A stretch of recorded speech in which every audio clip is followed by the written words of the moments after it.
بسم اللہ الرحمن الرحیم.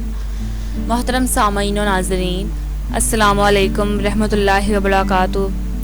میں امید کرتی ہوں کہ آپ سب خیریت سے ہوں گے، خوشحال ہوں گے. میری دعا ہے کہ اللہ تعالیٰ آپ کو ایسے ہی خوش اور آباد رکھے. آج کی میری اس ویڈیو کا موضوع ہے ڈاکٹر عبدالقدیر خان، جو کہ پاکستانی سائنسدان اور پاکستانی ایٹم بم کے خالق تھے. اس سے پہلے کہ میں اپنی ویڈیو کے موضوع کی جانب بڑھوں، تمام ناظرین سے گزارش ہے کہ چینل کو سبسکرائب کر دیں تاکہ اپلوڈ ہونے والی ہر نئی ویڈیو کا نوٹیفیکیشن آپ کو ملتا رہے. تو ویڈیو کا موضوع ہے ڈاکٹر عبدالقدیر خان، جو کہ ہندوستان کے شہر بھوپال میں ایک اردو بولنے والے گھرانے میں 1 اپریل 1936 کو پیدا ہوئے. ان کی تعلیم ڈاکٹر عبدالقدیر خان 15 برس یورپ میں رہنے کے دوران مغربی برلن کی ٹیکنیکل یونیورسٹی، ہالینڈ کی یونیورسٹی آف ڈیلفٹ اور بیلجیم کی یونیورسٹی آف لیون میں پڑھنے کے بعد 1976 میں واپس پاکستان لوٹ آئے. عبدالقدیر خان نے ہالینڈ سے ماسٹرز آف سائنس جبکہ بیلجیم سے ڈاکٹریٹ آف انجینئرنگ کی اسناد حاصل کی. ان کی عملی زندگی تعلیم حاصل کرنے کے بعد 31 مئی 1976 میں ذوالفقار علی بھٹو، جو کہ پاکستان کے سابق وزیر اعظم لاڑکانہ سندھ میں پیدا ہوئے، ان کے والد شاہ نواز بھٹو مشیر اعلیٰ حکومت بمبئی اور جوناگڑھ کی سیاست میں دیوان تھے. ذوالفقار علی بھٹو کی دعوت پر انجینئرنگ ریسرچ لیبارٹریز کے پاکستانی ایٹمی پروگرام میں حصہ لیا. بعد ازاں اس ادارے کا نام صدر پاکستان جنرل محمد ضیاء الحق نے 1 مئی 1981 کو تبدیل کر کے doctor A.Q. Khan research laboratories رکھ دیا. یہ ادارہ پاکستان میں یورینیم کی افزودگی میں نمایاں مقام رکھتا ہے. ڈاکٹر عبدالقدیر خان نے نومبر 2000 میں ککسٹ نامی درسگاہ کی بنیاد رکھی. عبدالقدیر خان پر ہالینڈ کی حکومت نے غلطی سے اہم معلومات چرانے کے الزام پر مقدمہ دائر کیا، لیکن ہالینڈ، بیلجیم، برطانیہ اور جرمنی کے پروفیسروں نے جب ان الزامات کا جائزہ لیا تو انہوں نے عبدالقدیر خان کو بری کرنے کی سفارش کرتے ہوئے کہا کہ جن معلومات کو چرانے کی بنا پر مقدمہ داخل کیا گیا ہے وہ عام کتابوں میں موجود ہے، جس کے بعد ہالینڈ کی عدالت عالیہ نے ان کو باعزت بری کر دیا. ڈاکٹر عبدالقدیر خان وہ مایہ ناز سائنسدان ہیں جنہوں نے 8 سال کے انتہائی قلیل عرصہ میں انتھک محنت و لگن کے ساتھ ایٹمی پلانٹ نصب کر کے دنیا کے نامور نوبل انعام یافتہ سائنسدانوں کو ورطۂ حیرت میں ڈال دیا. 10 اکتوبر 2021 اسلام آباد میں وفات پائی.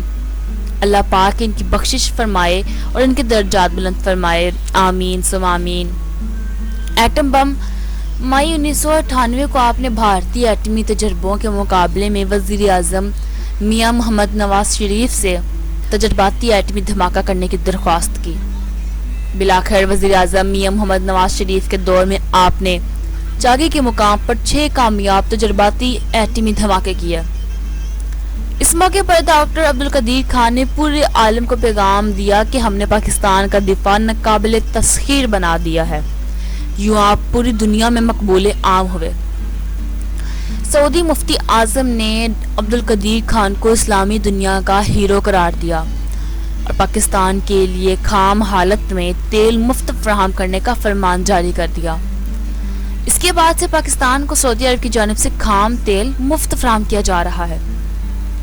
مغربی دنیا نے پروپیگنڈا کے طور پر پاکستانی ایٹم بم کو اسلامی بم کا نام دیا، جسے ڈاکٹر عبدالقدیر خان نے بخوشی قبول کر لیا. پرویز مشرف دور میں پاکستان پر لگنے والے ایٹمی مواد دوسرے ممالک کو فراہم کرنے کے الزام کو ڈاکٹر عبدالقدیر نے ملک کی خاطر سینے سے لگایا اور نظر بند رہے. مضامین انہوں نے 150 سے زائد سائنسی تحقیقاتی مضامین بھی لکھے ہیں. ان کے اعزازات 1993 میں کراچی یونیورسٹی نے ڈاکٹر عبدالقدیر خان کو ڈاکٹر آف سائنس کی اعزازی سند سے نوازا. 14 اگست 1996 میں صدر پاکستان فاروق الغاری جو کہ پاکستان کے ایک مشہور سیاستدان اور سابقہ صدر مملکت تھے، نے ان کو پاکستان کا سب سے بڑا سول اعزاز نشان امتیاز دیا، جبکہ 1999 میں حلال امتیاز کا تمغہ بھی ان کو عطا کیا گیا۔ ان کی مزید خدمات ڈاکٹر عبدالقدیر خان نے سیچٹ کے نام سے ایک فلاحی ادارہ بنایا جو تعلیمی اور دیگر فلاحی کاموں میں سرگرم عمل ہے۔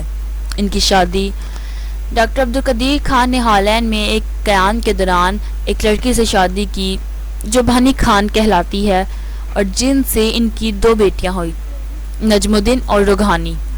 ان کی وفات ڈاکٹر عبدالقدیر خان کو صبح 6 بجے کے قریب پھیپھڑوں کے مرض کے سبب کہ آریل ہسپتال میں لایا گیا تھا، جہاں ان کی طبیعت مزید خراب ہو گئی۔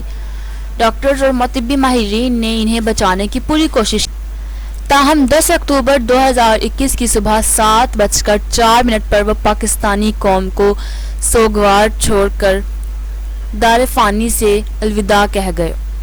ڈاکٹر عبدالقدیر کی وصیت کے مطابق ان کی نماز جنازہ فیصل مسجد میں ادا کی گئی۔